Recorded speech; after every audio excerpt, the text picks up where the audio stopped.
wabarakatuh. Alhamdulillah, memuji dan bersyukur kepada Allah Azza wa Jalla yang memilih kita untuk melakukan amal soleh pada pagi hari ini.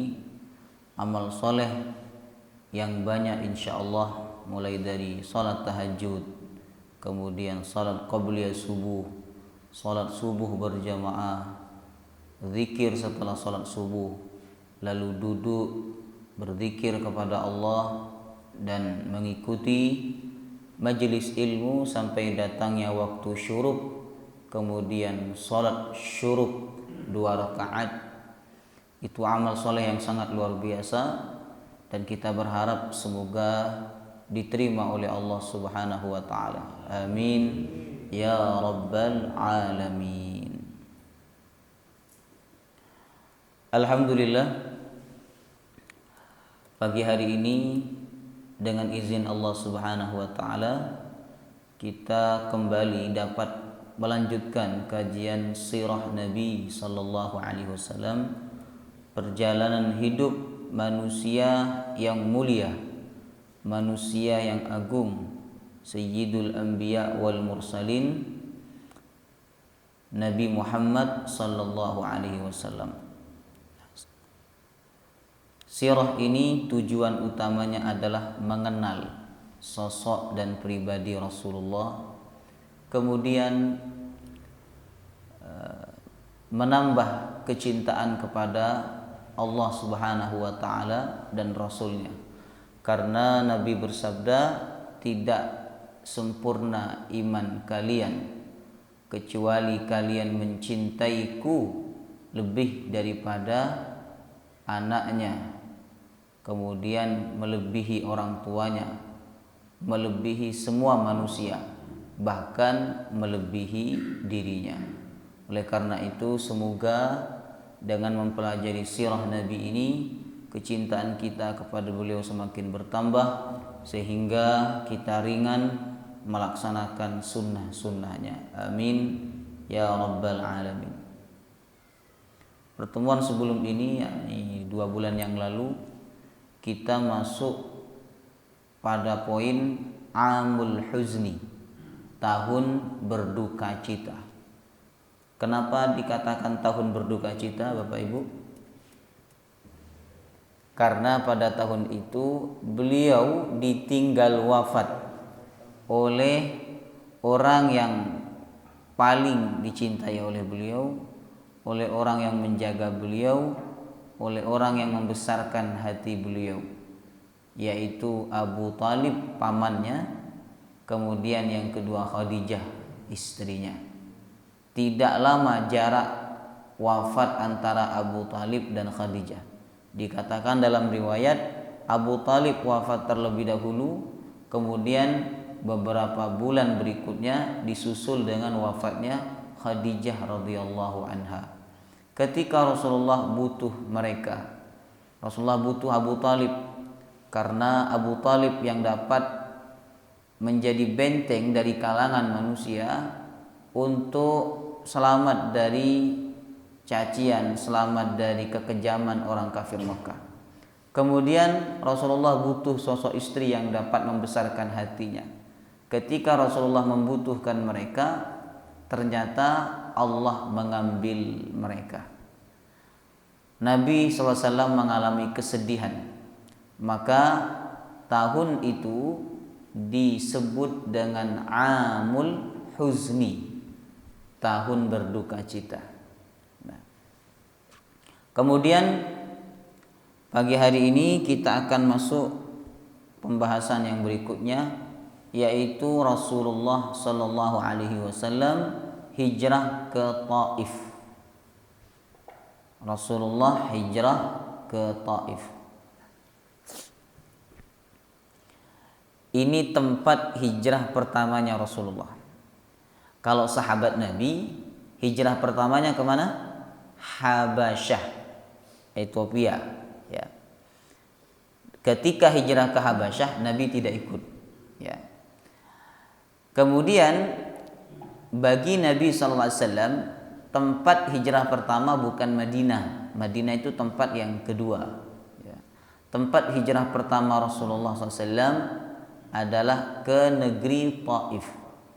Tapi karena di negeri Taif beliau ditolak dengan cara yang kasar, maka beliau pergi meninggalkan Taif, kembali ke Mekah. Beberapa tahun setelah itu, 2 tahun, ya, 2 atau 3 tahun setelah itu, kemudian Nabi diperintahkan oleh Allah untuk hijrah ke Madinah. Alasan memilih Taif sebagai tempat hijrah. Kenapa Nabi memilih Taif? Bukankah ada tempat-tempat yang lain yang bisa dijadikan sebagai tujuan hijrah, kemudian membangun Islam di tempat itu? Tapi Nabi saat itu lebih memilih Taif kalau dibandingkan dengan Madinah, ya. Tapi nanti pada ujungnya Nabi SAW hijrahnya ke Madinah, ya. Alasan memilih Taif sebagai tempat hijrah, pertama, faktor geografis. Secara geografis Bapak Ibu, kota Taif dari Mekah tidak begitu jauh. Saya lihat di Google Map, ya. Saya lihat itu 86 km. Berarti Malang Surabaya, ya. Jaraknya tidak begitu jauh. Ini kalau dibandingkan ke Habasyah, tempat hijrahnya sahabat yang pertama, ya. Kemudian kalau dibandingkan juga ke Madinah. Nah, kalau Mekah ke Madinah itu bukan puluhan, ya. Berapa ratus meter Mekah Madinah. Ada yang pernah ngitung? Kalau pakai bis atau mobil perjalanan 4 sampai 5 jam, ya. Berapa? 500 km. Nah, jadi jaraknya cukup jauh, ya, antara Mekah ke Taif dengan Mekah ke Madinah. Maka wajar jika Nabi SAW saat itu memilih Taif sebagai tempat hijrah karena jaraknya lebih dekat, ya. Kalau jalan kaki dengan jarak 86 km itu ditempuh dalam masa 2 sampai 3 hari sampai. Nah, adapun ke Madinah yang jaraknya kurang lebih 500 sampai 600 km, ya. Itu kalau ditempuh dengan jalan kaki maka membutuhkan waktu sekitar 1 bulan. Jadi jaraknya cukup jauh, jemaah rahimakumullah. Selain itu, ya, Taif berada di puncak gunung. Jadi kota ini adanya di puncak gunung sehingga mudah mencari perlindungan sebab di gunung terdapat banyak tebing yang curam. Kalau seandainya negara Islam berdiri di kota Taif, maka mudah umat Islam untuk membuat pertahanan, ya, dari musuh-musuh Islam. Inilah faktor pertama kenapa Nabi memilih Taif sebagai tempat hijrah. Kemudian yang kedua, ada faktor ekonomi, ya. Jadi Nabi itu tidak asal-asalan hijrah, jemaah rahimakumullah, ya. Kan begitu orang yang dipertimbangkan sebelum dia pindah, dia pertimbangkan bagaimana prospeknya daerah tersebut, ya. Secara ekonomi, secara keamanan. Nah, itu yang akan dia pertimbangkan. Dan itu juga yang dipertimbangkan oleh Rasulullah SAW ketika hijrah ke Taif, ya. Beliau memilih Taif sebagai tempat hijrah. Pertimbangan yang kedua adalah ekonomi. Ternyata Taif merupakan daerah pertanian yang subur dibandingkan Habasyah, dibandingkan Madinah, apalagi dibandingkan kota Mekah. Taif adalah daerah yang subur. Kurma banyak datang dari Taif, anggur juga demikian. Jadi tanahnya subur. Oleh karena itu konglomerat atau orang-orang kaya di Mekah investasinya banyak di Taif. Mereka punya banyak kebun di Taif, ya. Sehingga Nabi memilih Taif sebagai tempat hijrah pertama beliau, dengan harapan jika Islam berdiri di Taif maka akan memudahkan ekonomi umat Islam. Ya. Kemudian yang ketiga, ada faktor masa lalu. Ya. Ternyata ketika Nabi balita, ya, mulai usia 0 tahun sampai usia 4 tahun, Nabi sempat tinggal di kota Taif, tepatnya di kampung Bani Sa'ad, yang saat itu beliau mengikuti ibu susuannya yang bernama Halimah As-Sa'diyah. Nabi tinggal di tempat itu selama kurang lebih 4 tahun, Bapak Ibu. Nah, jadi Nabi mungkin mengingat masa kecilnya, ya, ketika dia berusia 2 tahun, 3 tahun, 4 tahun, bagaimana kondisi Taif, bagaimana suasana di kota Taif, sehingga itulah salah satu faktor yang memicu beliau untuk memilih Taif sebagai tempat hijrah. Jadi sudah jelas alasannya, ya. Setelah Nabi mempertimbangkan itu, kemudian Nabi SAW memutuskan untuk hijrah ke kota Taif. Setelah wafatnya Abu Talib dan Khadijah, tekanan kafir Quraisy kepada Nabi semakin keras. Nah, inilah yang memotivasi Nabi, ya, untuk hijrah ke Taif. Jadi setelah pamannya meninggal dan setelah istrinya meninggal, ya, beliau itu semakin ditekan oleh orang-orang kafir Mekah. Bahkan ketika beliau berdakwah, beliau dihalang-halangi. Dulu ketika Abu Talib masih hidup, tidak ada yang berani menghalang-halangi Nabi Muhammad. Tidak ada yang berani menutup tempat dakwah Nabi Muhammad. Tapi setelah Abu Talib wafat, ya, mereka semakin bersemangat menghalangi dakwah Nabi Muhammad. Bahkan ada di antara mereka ketika menghalangi dakwah Nabi Muhammad, mereka sambil melemparkan debu ke kepala Rasulullah Sallallahu Alaihi Wasallam. Nah, sehingga saat itu Nabi pun sedih, maka Nabi pulang ke rumahnya, yang saat itu harusnya di rumah mengadu kepada istri, tapi ternyata istrinya sudah tidak ada. Jemaah rahimakumullah. Suami itu kan kalau luka hatinya mengadunya kepada siapa? Kepada panjenengan. Kalau sumpah, luka hati, kecewa di luar, mungkin di kantor banyak masalah, itu panjenengan mengadu kepada siapa? Kepada istri. Itu kalau istrinya menenangkan. Kadang istrinya tambah meruwetkan, ya. Kita niatnya mengadu supaya tenang, tapi ternyata sama istri semakin ditakut-takuti. Oh, enggak bisa itu, Pak. Itu harus dibalas, Pak. Nah, enggak. Bukan istri yang salihah. Istri yang salihah itu selalu menenangkan hati suami. Maka ketika Nabi dilempar dengan debu, kemudian tempat dakwah beliau ditutup, akhirnya beliau pulang. Harusnya beliau mengadu kepada istrinya, tapi saat itu istrinya beliau sudah tidak ada. Maka yang ada di rumahnya hanya putrinya yang bernama Fatimah radhiyallahu anha. Maka Nabi datang ke rumahnya disambut oleh putrinya. Melihat Nabi SAW kepalanya penuh dengan debu, Fatimah menangis. Fatimah menangis sambil membersihkan. Kemudian Nabi SAW berkata kepada Fatimah, "Wahai putriku, janganlah menangis, karena Allah pasti menjaga dan melindungi ayahmu."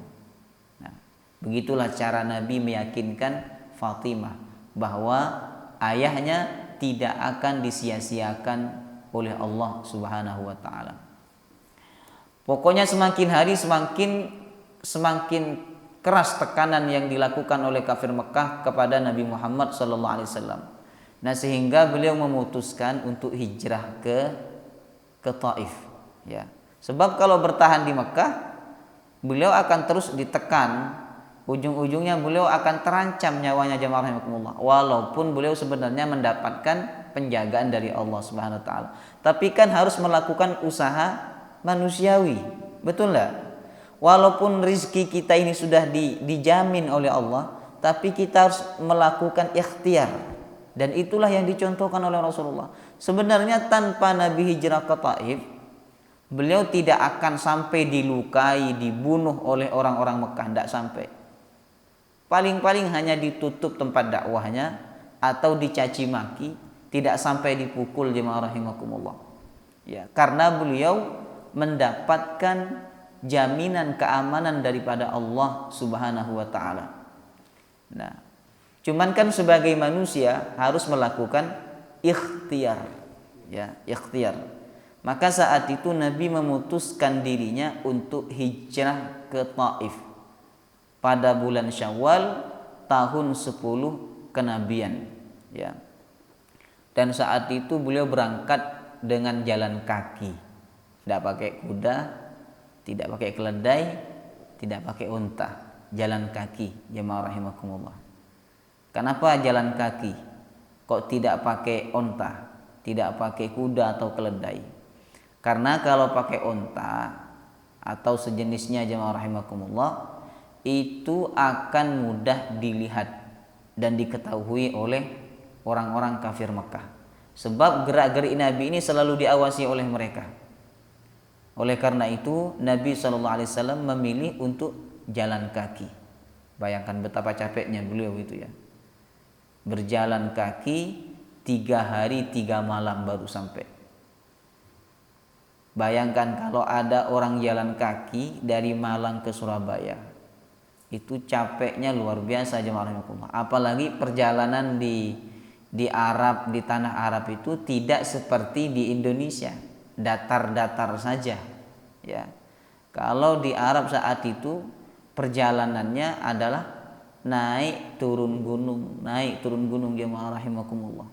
Ya, dan itu ditempuh dalam waktu 3 hari oleh Rasulullah Sallallahu Alaihi Wasallam. Kemudian saat itu beliau tidak rombongan, artinya sahabat tidak ikut ke Taif.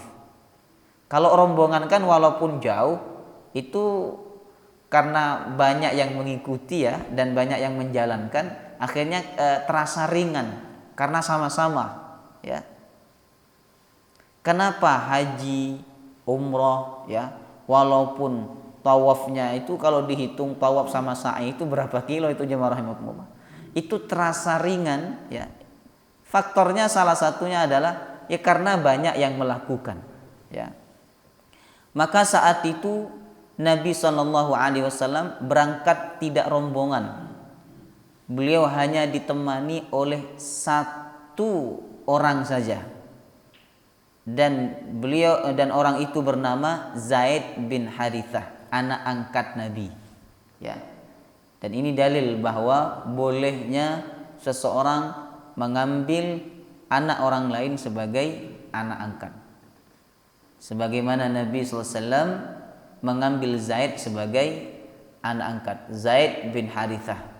Ada 2 nama Zaid yang masyhur, yang terkenal di zaman Nabi SAW. Yang pertama Zaid bin Harithah, yang kedua Zaid bin Thabit. Ini beda. Kalau Zaid bin Thabit itu penterjemah Nabi SAW. Jadi kalau Nabi ngirim surat ke raja siapa begitu, ke raja Habasyah, ke raja Syam, Nabi ngirim surat, yang menterjemahkan adalah Zaid bin Harithah. Ya, Zaid bin Thabit, mohon maaf. Kemudian Zaid bin Thabit juga penulis wahyu di zaman Abu Bakar As-Siddiq dan di zaman Uthman ibnu Affan. Ya. Adapun Zaid bin Harithah jamaah rahimakumullah, nah, Zaid bin Harithah ini anak angkatnya Rasulullah Sallallahu Alaihi Wasallam. Ya. Dan inilah satu-satunya sahabat yang namanya disebut dalam Quran, yaitu surah Al-Ahzab. Falamma qada Zaidun minha watara zawwajanakaha. Zaidun itu maksudnya Zaid bin Harithah. Nah saat itu Rasulullah hanya ditemani oleh Zaid bin Harithah. Kemudian Nabi Shallallahu Alaihi Wasallam dalam perjalanan 3 hari beliau sampai ke Taif, dan beliau berada di Taif kurang lebih selama 10 hari, dan secara intensif beliau mendatangi para pemuka masyarakat Taif satu persatu. Jadi tidak langsung berdakwah kepada orang-orang, bukan. Dakwah itu ada strateginya, Bapak Ibu. Dakwah itu prioritas pertama kepada tokoh. Kalau tokohnya menerima dakwah, insya Allah anak buahnya akan mudah mengikuti, ya. Tapi kalau tokohnya tidak menerima dakwah, susah. Makanya ketika Nabi Shallallahu Alaihi Wasallam, ya, datang menemui tokoh-tokoh di kota Taif, ya, ternyata mereka tidak mau menerima agama Islam, Nabi pulang. Nabi tidak datang kepada orang bawahan mereka, ya, karena Nabi sudah membaca mesti mereka tidak akan ikut karena tokohnya tidak ikut, ya. Maka selama 10 hari Nabi Shallallahu Alaihi Wasallam mendatangi para pemuka masyarakat Taif satu persatu, ya, tapi tidak seorang pun di antara mereka yang mau menerima seruan dakwah Nabi Shallallahu Alaihi Wasallam. Akhirnya Nabi ditolak dengan cara yang kasar, ya. Ingat, dengan cara yang kasar, bukan dengan cara yang lembut. Sesampai di Taif, beliau menemui 3 tokoh. Jadi ada 3 tokoh utama di kota Taif itu. Dan di kota Taif yang paling berpengaruh adalah Bani Thaqif, ya. Kalau di Mekah yang paling berpengaruh suku Quraisy, ya, Bani Hashim, Bani Abdul Muthalib, itu yang paling berpengaruh. Sedangkan di Taif yang paling berpengaruh adalah Bani Thaqif, ya, suku Bani Thaqif. Nah, awalnya beliau diterima oleh mereka karena dianggap sebagai musafir, ya. Jadi Nabi datang, kemudian beliau menemui 3 tokoh itu, Abdul Yalail, kemudian Mas'ud dan Hubaib, ini dari Bani Thaqif, ya. Awalnya Nabi diterima karena kebiasaan orang Arab itu, Bapak Ibu, mereka sangat menghormati tamu. Itu kebiasaan orang Arab. Walaupun di masa jahiliyah mereka amat sangat menghormati tamu. Jadi ada tamu datang, diberikan tempat istirahat, diberikan makan, diberikan minum, diberikan fasilitas. Tapi itu hanya berlaku 3 hari. Makanya sunnah menjamu tamu, menghormati tamu itu hanya 3 hari. Kalau di hari keempat tamunya belum pulang, itu perlu ditanya, kamu ada perlu apa? Kok tidak pulang-pulang?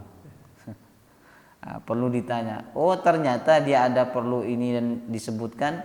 Nah, di hari keempat tamu itu boleh diminta untuk membantu pekerjaan panjenengan. Panjenengan punya kambing, silahkan tamu itu diminta untuk ngembala kambing. Boleh, jemaah rahimakumullah. Karena memuliakan tamu yang datang itu maksimal 3 hari. Nah, maka selama 3 hari Nabi diservis dengan sangat bagus oleh mereka. Nah, ternyata di hari keempat Nabi SAW tetap berada di Taif, ya. Nabi tetap berada di Taif. Akhirnya tokoh-tokoh mereka bertanya, wahai Muhammad, ada perlu apa Anda kok masih tetap di Taif?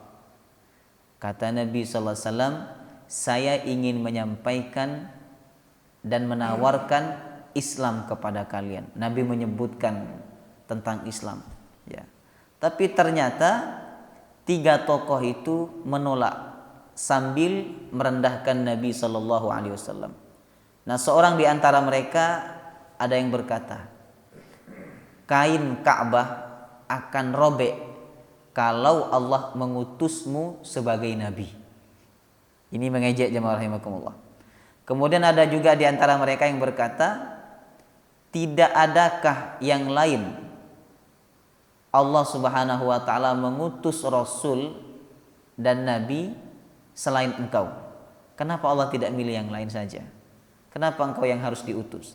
Nah ini kalimat merendahkan Nabi SAW. Kemudian yang ketiga berkata, sungguh aku tidak sudi bicara denganmu sama sekali wahai Muhammad. Maka saat itu Rasulullah pergi meninggalkan mereka sambil berkata, terserah kalian kata Nabi, tetapi simpanlah apa yang kalian dengan dari aku. Apa yang kalian dengan dari aku, maksudnya jangan ceritakan ke orang-orang Mekah bahwa kalian menolak aku. Karena kalau diceritakan mereka senang nanti. Nah, makanya Nabi minta, sudahlah cukup kalian yang tahu bahwa kalian menolak kedatanganku dan menolak dakwah Islamku. Jangan ceritakan kepada orang-orang Mekah. Ya. Kemudian Nabi SAW karena sudah menemui tokoh-tokoh di kota Taif tapi ternyata mereka menolak dakwah Nabi, maka Nabi pulang meninggalkan Taif. Nah, ketika Nabi SAW meninggalkan kota Taif, saat itu Nabi dibuntuti oleh budak dan preman-preman kota Taif. Dibuntuti oleh Nabi. Mereka membuntuti Nabi SAW. Kemudian menjelang keluar dari Taif, jemaah rahimakumullah, Nabi dilempari dengan batu. Dilempari kotoran unta, ya. Tapi Nabi tidak mengecam mereka. Biasanya hati yang luka itu akan marah. Biasanya hati yang luka itu akan mengecam, akan menyumpahi, ya. Tapi itu tidak terjadi pada Rasulullah sallallahu alaihi wasallam. Beliau tetap bersabar walaupun beliau dilempar dengan bebatuan oleh budak dan preman-preman di kota Taif. Sampai terompahnya beliau penuh dengan darah. Artinya apa? Kakinya beliau berdarah, ya, karena kena lemparan batu. Kemudian Zaid bin Harithah yang sebagai seorang sahabat begitu mencintai Nabi, begitu menjaga Nabi SAW, Zaid bin Harithah melindungi Nabi. Jadi jangan sampai batu itu kena ke kepala Rasulullah. Jangan sampai batu itu kena ke badan Nabi. Ya. Maka Zaid bin Harithah melindungi Nabi dari belakang sehingga kepalanya Zaid bin Harithah bocor, ya. Kena lemparan batu. Begitulah sahabat mencontohkan kepada kita semua perjuangan mereka melindungi dan menolong Rasulullah SAW dalam berdakwah. Maka kemudian jamaah rahimakumullah, Rasulullah SAW akhirnya masuk ke sebuah kebun untuk bersembunyi dan menyelamatkan diri. Jadi kan beliau kan dibuntuti terus, dilempar, ya, dibuntuti sampai dilempar. Akhirnya beliau kemudian masuk ke sebuah kebun untuk bersembunyi dan menyelamatkan diri, ya. Kemudian mereka yang membuntuti Nabi itu kehilangan jejak dan mereka tidak lagi melihat Nabi sallallahu alaihi wasallam, maka mereka pun pergi. Nah, setelah mereka pergi, Nabi sallallahu alaihi wasallam masih tetap di kebun itu. Nah, Nabi kemudian bersandar di batang pohon. Nabi bersandar di batang pohon. Kemudian setelah tenang, Nabi mengadu kepada Allah Subhanahu wa taala, ya. Mengadu kepada siapa? Kepada Allah. Kalau orang sekarang bukan kepada Allah mengadunya, kepada media sosial. Mengadu di Facebook, mengadu di Instagram, mengadu di WA, mengadu di Twitter, ya. Padahal tidak semua orang mendoakan kesulitan yang kita alami, tidak semua. Ada di antara mereka yang suka kalau kita dapat kesulitan. Nah, kalau kita posting kenikmatan, posting keberhasilan, ada di antara mereka yang tidak suka, yang sempit hati. Nah, kalau kita mengadu kesulitan kita di media sosial, ada di antara mereka yang suka, jemaah rahimakumullah. Maka tidak penting dan tidak perlu mengadu kepada manusia. Kita kalau punya masalah mengadu kepada Allah. Itulah sunnah para nabi dan rasul. Sebagaimana Nabi Yakub alaihissalam, innama ashku bathi wa huzni ilallah. Sesungguhnya aku mengadukan kesusahanku dan mengadukan kesedihanku hanya kepada Allah Subhanahu wa taala. Kalau di hadapan manusia kita harus tampak ceria, walaupun sebenarnya dalam hati ada segudang masalah, segudang ujian dari Allah Subhanahu wa taala. Baik, maka saat itu Nabi mengadu kepada Allah. Ya. Mau mengadu kepada orang tuanya sudah tidak ada. Ayahnya sudah meninggal dunia ketika Nabi berusia 2 bulan dalam kandungan. Ibunya juga sudah meninggal dunia ketika beliau berusia 6 tahun. Mau mengadu kepada kakeknya juga sudah meninggal dunia ketika beliau berusia 8 tahun. Mau mengadu kepada pamannya barusan saja meninggal dunia.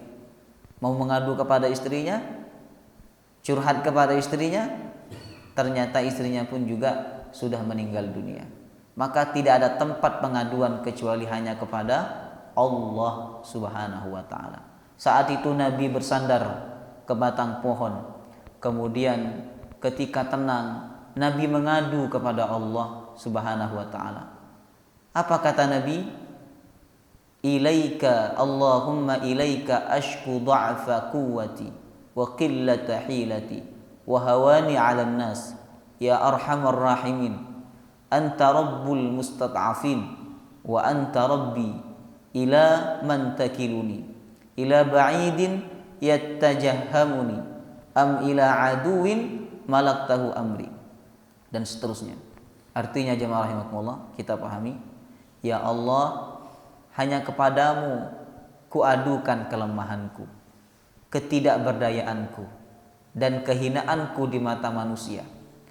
Wahai Zat yang Maha Pengasih di antara para pengasih, Engkau adalah Tuhan orang-orang yang lemah, dan Engkau adalah Tuhanku.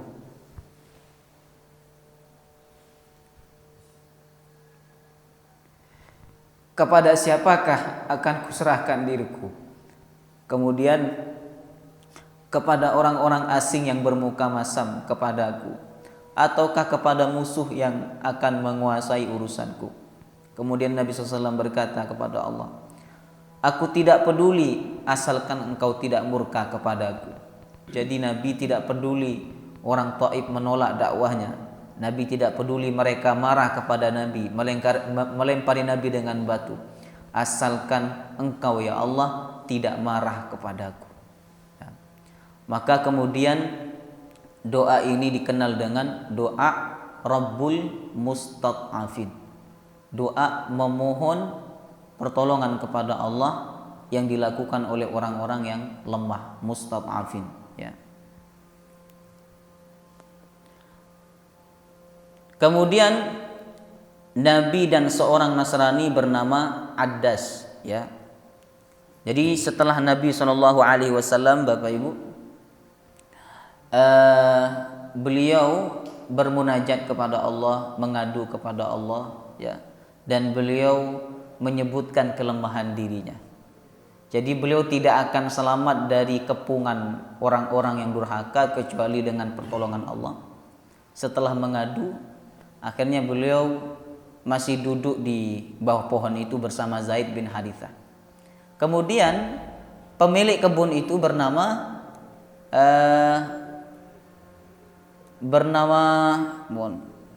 ini ada disebutkan oleh ahli sejarah, ya. Pemilik kebun itu bernama Utsbah dan Syaibah, ya. 2 orang putra Rabi'ah. Pemilik kebun itu kemudian merasa kasihan kepada Nabi Muhammad SAW. Allah membuat pemilik kebun itu merasa kasihan kepada Nabi. Akhirnya dia menyuruh pembantunya yang bernama Addas untuk menyuguhkan segenggam anggur. Lalu Addas pun menyuguhkan segenggam anggur. Nabi mengambilnya seraya membaca Bismillahirrahmanirrahim. Kemudian Nabi memakannya. Addas heran dengan kalimat itu. Akhirnya Adas bertanya kepada Rasulullah, ya, wahai Tuan, kalimat itu tidak pernah diucapkan oleh orang di negeri ini. Pasti Tuan bukan orang sembarangan, sebab itu kalimat adalah kalimat Nabi dan Rasul sebelumnya. Maka kemudian Nabi SAW bertanya kepada Adas, kamu berasal dari mana? Kata Nabi. Kemudian Adas menjawab, aku seorang Nasrani berasal dari Ninawa. Kemudian Nabi langsung nyaut, dari negeri seorang hamba yang soleh, Yunus bin Matta. Nabi Yunus maksudnya.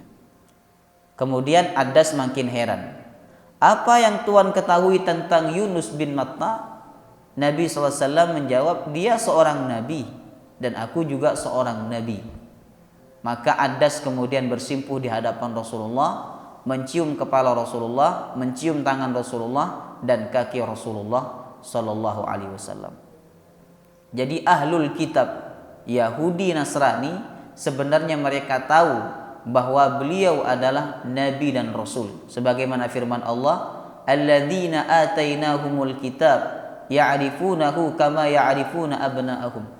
Orang-orang yang membaca Alkitab, kitab Taurat dan kitab Injil yang sebenarnya, maka mereka mengenal sifat-sifat kenabian Muhammad sallallahu alaihi wasallam sebagaimana mereka mengenal anak laki-laki mereka. Baik. Kemudian Nabi meninggalkan Taif dan Nabi meninggalkan kebun, ya. Nabi ingin pulang ke Mekah. Kata Zaid, ya Rasulullah, kan orang-orang Mekah mengusir engkau. Orang-orang Mekah jahat kepada engkau. Kenapa engkau masih ingin pulang ke Mekah? Nabi SAW kemudian saat itu berkata kepada Zaid, jangan takut, Allah pasti melindungi kita. Allah tidak akan mensia-siakan kita, kata Nabi. Maka Nabi berangkat. Ya. Ketika Nabi SAW berangkat, jamaah rahimakumullah, sesampainya di Qarnul Manazil. Qarnul Manazil itu perbatasan kota antara kota Mekah dan kota Taif. Sampai di perbatasan itu ternyata Nabi SAW didatangi oleh dua malaikat. Yang pertama malaikat Jibril, yang kedua malaikat penjaga gunung. Malaikat Jibril berkata kepada Rasulullah SAW bahwa atas izin Allah, Nabi Muhammad bisa memerintahkan malaikat penjaga gunung untuk menumpahkan gunung itu kepada penduduk Taif. Ya. Tapi Nabi SAW menolaknya dan beliau menyatakan, bal arju ayyukhrijallahu min aslabihim man ya'budullaha wahdahu la yusyriku bihi syai'an. Biasanya kan kalau orang luka, orang itu dikecewain, biasanya dia akan marah, dia akan murka, dia akan mengutuk orang-orang yang berbuat zalim kepadanya. Tapi itu kan tidak terjadi pada Rasulullah sallallahu alaihi wasallam. Bahkan ketika malaikat penjaga gunung menawarkan dirinya untuk menumpahkan gunung-gunung di Arab itu kepada penduduk Taif, Nabi menolaknya. Dan Nabi tidak hanya menolak, jemaah rahimakumullah, tapi juga Nabi mendoakan. Subhanallah, ya. Nabi mengamalkan firman Allah, idfa' billati hiya ahsan. Ya. Idfa' billati hiya ahsan. Hadapi dengan cara yang terbaik. Ya. Maka Nabi saat itu menolak dan mendoakan. Kata Nabi, bal arju ayyukhrijallahu min aslabihim man ya'budullaha wahdahu la yusyriku bihi syai'a. Tapi aku masih berharap dari anak keturunan mereka akan muncul orang-orang yang menyembah Allah saja, tidak menyekutukan dengan sesuatu apapun. Ya. Walaupun mereka sekarang tidak beriman, kata Nabi, tapi saya berharap anak cucu mereka beriman kepada Allah Subhanahu wa ta'ala. Nah, begitulah sikap seorang pendai, seorang pembawa risalah Al-Quran, risalahnya Allah Subhanahu wa Ta'ala, dia harus memiliki sifat sabar. Dan begitulah contoh yang dilakukan oleh Rasulullah untuk kita semua, ya, bahwa keburukan harus dibalas dengan kebaikan. Jadi siapa-siapa yang berbuat buruk kepada kita, jemaah rahimakumullah, doakan dia. Itulah sunnah Nabi dan Rasul. Ada orang menzalimi panjenengan, tengah malam panjenengan doakan dia, ya Allah ampuni dosanya, lancarkan rezekinya, lapangkan hatinya, hilangkan sikap dengkinya. Baik. Nabi berdoa kepada Allah, ya Allah, semoga dari tulang sulbi mereka lahir anak keturunan yang menyembah Engkau dan tidak menyekutukan Engkau sedikit pun. Baik. Kemudian setelah Nabi menolak tawaran daripada malaikat, ya, Nabi SAW melaksanakan sholat malam. Dan ini kebiasaan pada Nabi dan Rasul, Bapak Ibu. Kalau mereka sedang sumpah, ada masalah, maka andalan mereka adalah sholat, doa dan sholat. Allah berfirman, ya ayyuhalladzina amanu sta'inu bis sabri was shalah. Wahai orang-orang beriman, mohonlah pertolongan kepada Allah bis sabri dengan sabar, was shalah dan sholat. Jadi kalau kita sedih, andalan kita apa? Sholat. Kalau punya masalah, sholat. Ujian berat, sholat. Punya hutang, bayar. Bayar dulu baru sholat, ya. Sholat, minta pertolongan kepada Allah, dimudahkan oleh Allah Subhanahu wa Ta'ala. Maka Nabi SAW saat itu sholat malam.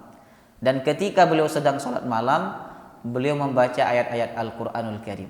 Nah, saat beliau membaca ayat Quran, ya, tiba-tiba ada sekelompok jin yang datang mendengarkan bacaan Al-Quran beliau. Ini disebut dalam surah Al-Ahqaf ayat 29 dan sampai ayat 32.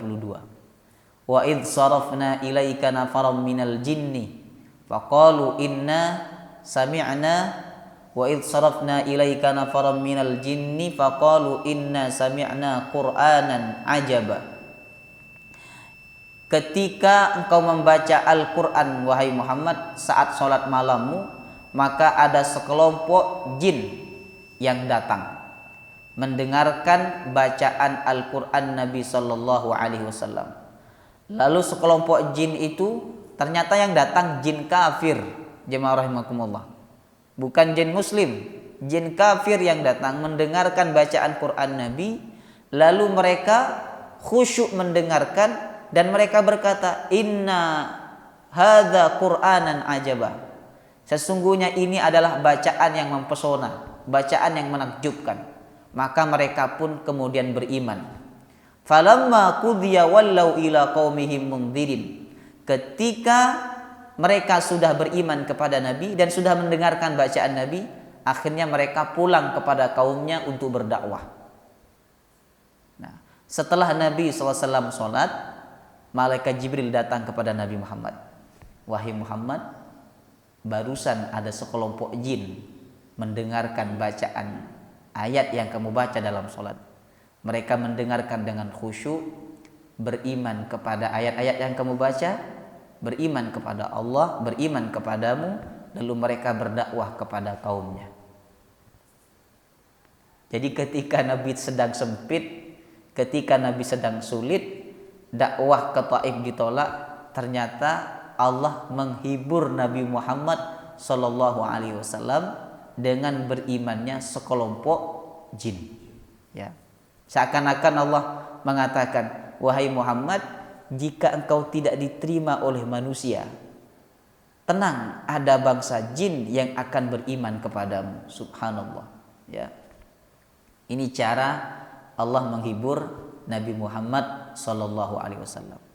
Tapi ingat ya, tidak ada yang dapat melihat jin, kemudian tidak dapat informasi tentang jin, bahwa jin itu beriman atau tidak beriman, itu kecuali Nabi dan Rasul yang langsung dapat informasi dari Allah Subhanahu wa Ta'ala. Jadi jangan sok-sokan kita percaya kepada orang yang katanya punya jin muslim. Ya, punya jin muslim. Nah, kapan dia tahu bahwa jin itu muslim? Kapan jin itu bersyahadat? Dan ini dalil jemaah rahimakumullah bahwa Nabi tidak hanya diutus kepada bangsa manusia, tapi Nabi juga diutus kepada bangsa jin. Jadi jin itu mukallaf sebagaimana manusia.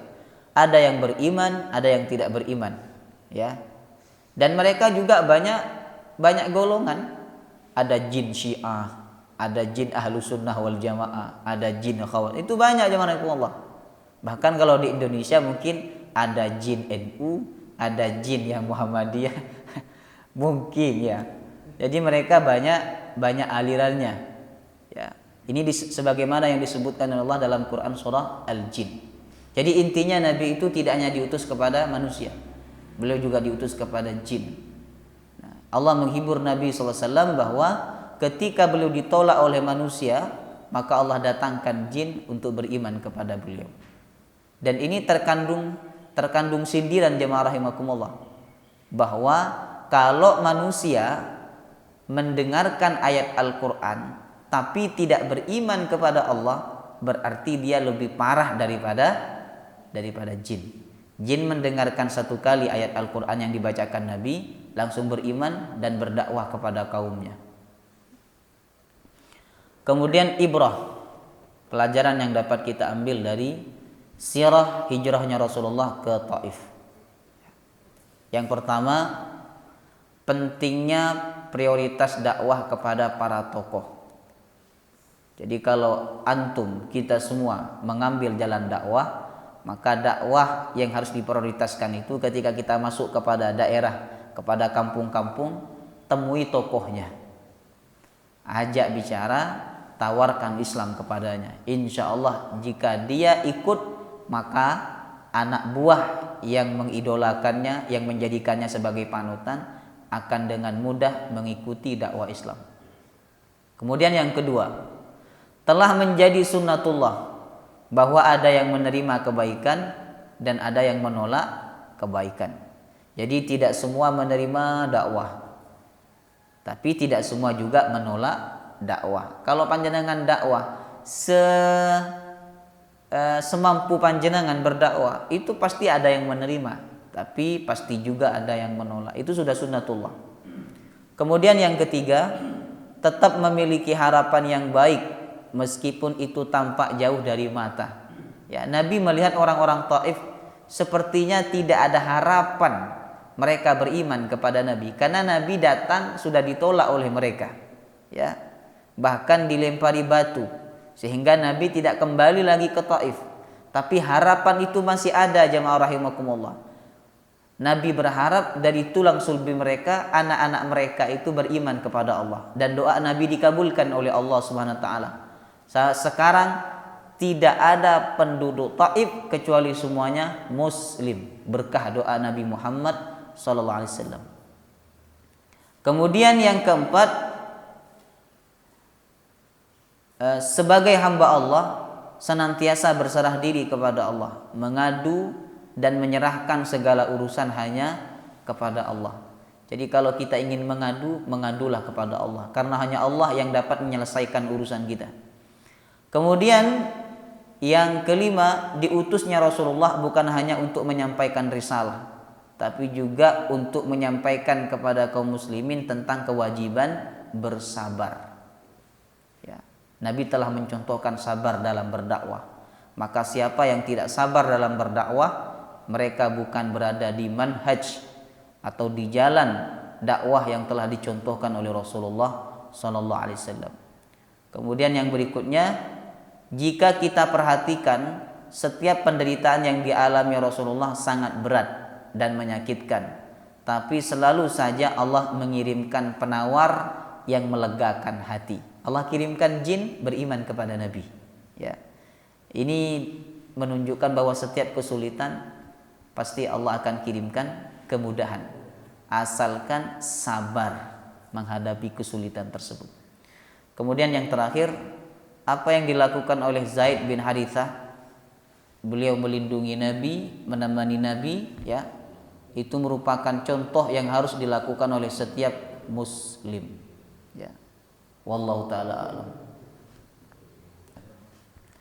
Insyaallah pertemuan berikutnya kita akan membahas bagaimana Allah menyenangkan hati Nabi Muhammad setelah beliau di Mekah ditekan begitu keras, kemudian beliau pindah ke Taif, harapannya bisa diterima di sana dan mendapat perlindungan, tapi ternyata ditolak dengan cara yang kasar, ya. Nabi pulang dengan hati yang luka, hati yang sedih. Nabi pulang ke kota Mekah. Nah, sesampai di Mekah, Allah menyenangkan hati Nabi Muhammad. Allah menghibur Nabi Muhammad dengan cara apa? Isra dan Mi'raj. Nah, insya Allah itu kita akan bahas di bulan yang akan datang. Semoga Allah mudahkan kita semua dan Allah mudahkan kita untuk mengamalkan ilmu yang kita pelajari. Amin ya rabbal alamin. Subhanakallahumma wa bihamdika asyhadu an la ilaha illa anta astaghfiruka wa atubu ilaik. Wassalamu alaikum warahmatullahi wabarakatuh.